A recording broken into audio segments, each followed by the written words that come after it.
Gold trusted gold buyers మీరు తాకట్టు పెట్టిన బంగారాన్ని విడిపించి ఈ రోజు ఉన్న మార్కెట్ ధరకు కొనబడును. మీకు ఒంగోలు బాగా గుర్తుపెట్టండి. ఒంగోలు బాగా గుర్తుపెట్టండి. చాలా రౌడీ. ఒంగోలులో నేనున్నప్పుడు చాలా హార్డ్ ఉండేదండి. ఇప్పుడు నేను అంతకుముందు మద్దిపాడు నాగులుపులపాడు చేసినప్పుడు 92 to 95 ఆ ప్రాంతాల్లో అక్కడే ఉన్నాను. సో ఒంగోలు అప్పుడే చాలా రౌడీజం ఎక్కువగా ఉన్నప్పుడు కూడా మేమందరం ఏది జరిగినా కానీ ఆ ఒంగోలుకు పోవటం, ఆ బందోబస్తు, ఏదో కరెంటు పోతే మర్డర్ అనేది ఇవన్నీ కూడా ఎక్స్పీరియన్స్ అయ్యి ఉన్నాం. ఎక్కువ నెల్లూరు బస్ స్టాండ్ దగ్గర ఎందుకుంటాయండి అక్కడ? లేలే అప్పుడు ఏమైందంటే కొంత వ్యక్తిగతమైనవి, కొంత ఏమో అప్పుడు కాస్ట్ పరంగా కూడా కొంత రౌడీజం పెరిగింది. దాంట్లో ఇప్పుడు పేర్లు చెప్పడానికి అంటే పేర్లని కాదు కానీ ఫలానా కాస్ట్ ఫలానా కాస్ట్ ఫలానా కాస్ట్ ఫలానా రిలీజియన్ అని చెప్పలేం కానీ కొంత అప్పుడు బాగా గ్రో అయింది. సో అప్పుడు ఏంటంటే దీన్ని కంట్రోల్ చేయాలని అంటే ఎవరినైనా ఒక గట్టి హ్యాండిల్ చేసిన వాళ్ళని అప్పుడు కొంచెం ఎలిమినేట్ కానీ కంట్రోల్ అంటే ఆ స్థాయికి పోతే కానీ మనం లాండాటని. సార్ అప్పుడు టైగర్ నాగేశ్వరరావు లాంటి వారు ఎదురారు? లేదు అప్పుడు అయిపోయినాయి. ఇప్పుడు ఇవన్నీ టైగర్ నాగేశ్వరరావు ముందే కటారి కృష్ణ ఉన్నాడు. కటారి కృష్ణ నేను ఎస్ఐగా ఉన్నప్పుడు పిలిపించాము. అప్పుడు ఏదో దేవరంపాళ్ళు చెట్లు తీసుకుంటున్నారు ఆ యాంగిల్లో ఉన్నారు. ఇప్పుడు కటారి కృష్ణ అంటే పేర్లు ఎందుకు కానీ ఇప్పుడు ఆయన పేరు ఇట్లా బయటకు వచ్చింది. మిగతా వాళ్ళందరూ కూడా ఉన్నారు. అక్కడ కూడా రౌడీ షీటర్ని ఎన్కౌంటర్ చేయడం. కరెంట్ పోతే మర్డర్ అనేది వాస్తవం అంటారు? అప్పుడు వాస్తవమే. Plus very very riffraff.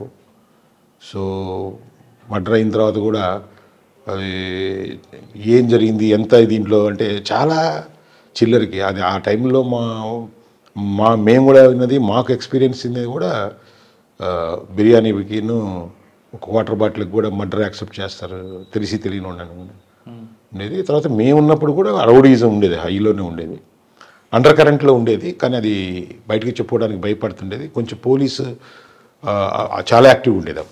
డెఫినెట్గా మేము యాక్టివ్గా ఉండేది.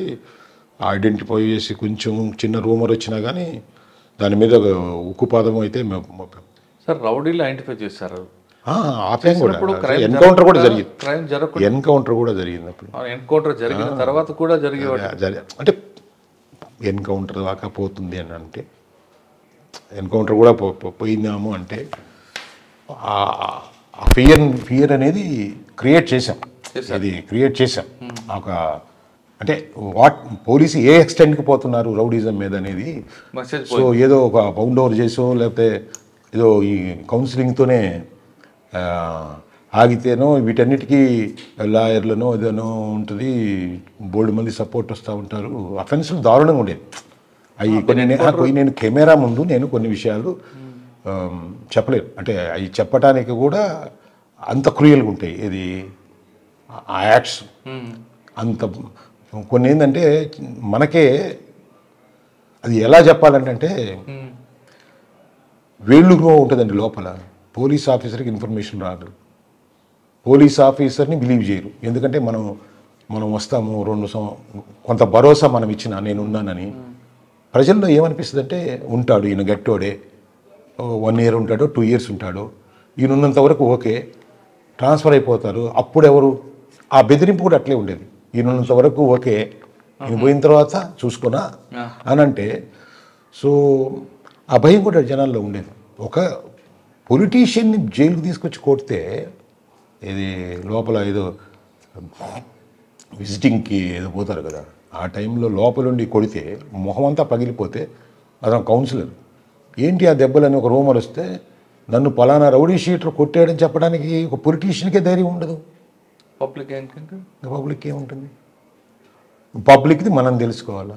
ఒక ఇన్సిడెంట్ అయితే ఒకరిని మొత్తం పెట్రోల్ పోసేసేసి కత్తితో చచ్చిపోతావా, పొడిస్తే చచ్చిపోతావా అంటే చావు చాయిస్ ఇస్తున్నారు. చావుని చాయిస్, నువ్వు ఎలా చచ్చిపోతావు, హ్యాంగ్ చేయమంటారా, స్ట్రాంగులేషన్ చేసేదా, కృష్ణాలు పూసి తగలేసేదా, పొడిచేసి నీ చావు నువ్వు ఎలా కోరుకుంటున్నావు? చావు కన్ఫర్మ్, చాయిస్ ఏం కావాలా? ఈ థ్రెట్లో పెట్టి వీళ్ళకి చేసి ఒక మనిషి పోయి చూపించి బెదిరించి ఇట్లా. అప్పుడు ఫోన్స్ వచ్చినాయి కూడా, కొంచెం టెలిఫోన్స్ కూడా అందుబాటుకు వచ్చినాయి, సెల్ ఫోన్లో బెదిరించి ఇంకొక మనిషి పోయి అక్కడ బంగారం వాళ్ళ భార్య దగ్గర డెలివరీ చేయించి కొన్ని విషయాలు నేను చెప్పకూడదు. భర్త చేతనే వాడికి యాక్సెప్ట్ చేయించుకుని వీడి సాగు దగ్గరుండి కోఆపరేట్ చేయలేని భార్యకి భర్తే చెప్పించి వీడి సాగు గ్రిప్లో ఉంటుంది. భర్త మాట విని భార్య ఆ డబ్బు ఆస్తి ఇవ్వడమే కాకుండా శరీరాన్ని కూడా అప్పచెప్పే ఏ పీక్స్ చెప్పండి. ఎందుకంటే అంత అంత ప్యానిక్ చేశాడా? అంటే దీంట్లో ఎట్లా ఉంటుందంటే అండి, ఇప్పుడు అది ఆల్రెడీ స్టార్ట్ అయ్యింది ఇక్కడ కాదు, చాలా దగ్గర స్టార్ట్ అయింది. కొంత అప్పుడు గుంటూరును విజయవాడ పరిసరాల్లో ఈ ఒంగోలు వాళ్ళని ఎక్కువ వాడుకున్నారు. ఇప్పుడు చిన్న చిన్న బాంబులు పెట్టుకోవటం ఆ ఒంగోలు అంటే ఇప్పుడు నేను అక్కడికి పోవాలి పాత అక్కడ గొడవల్లో విజయవాడ రంగా వర్సెస్ నెహ్రూ ఆ గొడవల్లో సో వీళ్ళంతా కూడా ఈ అటో ఇటో అక్కడ చేరు. అప్పుడు వీళ్ళేదో పెద్ద గొప్పలాగా ఇప్పుడు ఫీల్ అయ్యి వీళ్ళని అక్కడ వాళ్ళతో జాయిన్ అయ్యి కొంత వాళ్ళ ఎక్స్పీరియన్స్ అయ్యి వచ్చి సో వీళ్ళకు ఒక ఫేమ్ వచ్చి సో వీళ్ళు హైర్డ్లో ఇన్వాల్వ్ అయిపోవటం, ఏది ఎవడన్నా హైర్డ్ మర్డర్స్ వాటిల్లో ఇన్వాల్వ్ అవటం, సో పేమెంట్కి చేయటం అట్లాంటివి జరిగినాయి కదా ఒంగోలు. మేము ఉన్నప్పుడే జరిగినాయి అవి. సార్ భర్త భార్యని కావాలి నేను ఆ కేసులు అంటే వాళ్ళ వ్యక్తిగత విషయాలన్నీ కూడా ఇంటర్వ్యూలో పేర్లతో బయటకు రావడం ఇష్టం. అవసరం లేదు. కొంతమంది కేసు పెట్టడానికి కూడా ఇష్టపడరు. కొన్ని వాళ్ళు చెప్పుకోగలరు మాకు వచ్చి ఇట్లా జరిగిందని. చాలా కేసులు ఉన్నాయి అట్లా, వాళ్ళు వచ్చి చెప్తారు ఇది జరిగింది అని ఏడుస్తారు. కానీ దాన్ని మనం రిటర్న్గా రాసిమన్నప్పుడు ఏంటంటే పరపతి పాడు బజార్లో వీళ్ళు అట్లాంటి ఎన్నో అలాంటి కేసులు నేను చెప్పే కదా, రాజకీయ నాయకులే కేసు పెట్టకపోతే సామాన్య మనుషులు వచ్చి ఈ రౌడీల యాక్టివ్ అటువంటి కేసు మీ నోటీస్కి వచ్చినప్పుడు వాడిని పిలిచి కౌన్సిలింగ్ వేరే ఇప్పుడు తర్వాత వచ్చినప్పుడు ఆ కేసు కాకుండా కేసు అయితే ఒరిజినల్ ఒకటి ఉంటుంది.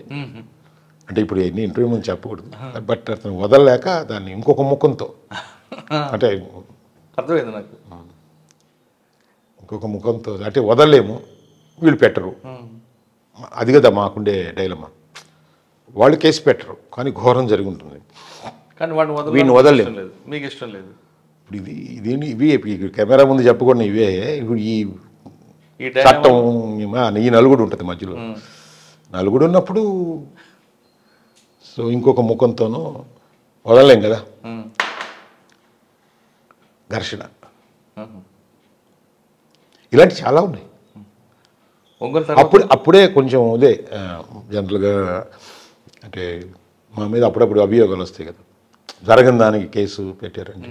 అక్రమ కేసులు అక్రమం కాదు, అంతకంటే దారుణమైన కేసు పెట్టడానికి వాళ్ళు రారని వీళ్ళకి తెలుసు, ఆ ధైర్యం వాళ్ళకు ఉంటుంది. ప్లస్ ఇంకోటి ఏంటంటే అప్పుడుండే రౌడీజం ఉండేటప్పుడు టైంలో ఏంటంటే రౌడీలు వచ్చి మా మీద కేసులు పెడతారనే అంత కాన్ఫిడెంట్, అదే ఈ రౌడీలకు అంత నమ్మకం మా మీద ఎవరు కేసు పెట్టరు. అంటే ఒక సందర్భం నా టైంలో కాదు, ఒక సందర్భంలో ఒక వ్యక్తిని కొట్టి అంటే మేము విన్నాం, మేము జాయిన్ అయినప్పుడు నువ్వు ఏ ఊర్లో పనిచేస్తున్నావు అనేది వాళ్ళు మాకు చెప్పే క్రమంలో మాకు చెప్పింది. ఒక వ్యక్తిని కొట్టి పోలీస్ స్టేషన్ ముందేసి అదిగో పోలీస్ స్టేషన్లో పోయి రిపోర్ట్ ఇచ్చుకో అనే స్థాయికి ఒంగోలు రౌడీజం పోయింది. అదృష్టవశాత్తు ఆ స్థాయిలో అందరం కష్టపడ్డారు. ఒంగోలు రౌడీజం మీద చాలామంది పోలీస్ ఆఫీసర్లు హార్డ్ వర్క్ చేస్తేనే సో ఇప్పటికి కొంత అంటే ఇప్పుడు ఏముందంటే ఎక్కువ ఉండేటప్పుడేమో చిన్న చిన్న అసలు రౌడీజం అనిపించదు. పీక్స్లో ఉన్నప్పుడేమో ఇప్పుడు అన్నీ తగ్గిపోయినాయి. ఇప్పుడు చిల్లరది కూడా ఇప్పుడు రౌడీజం అనిపిస్తుంది. ఆ రౌడీజం దాంతో కంపేర్ చేసుకుంటే లేదు జీరో లేదు.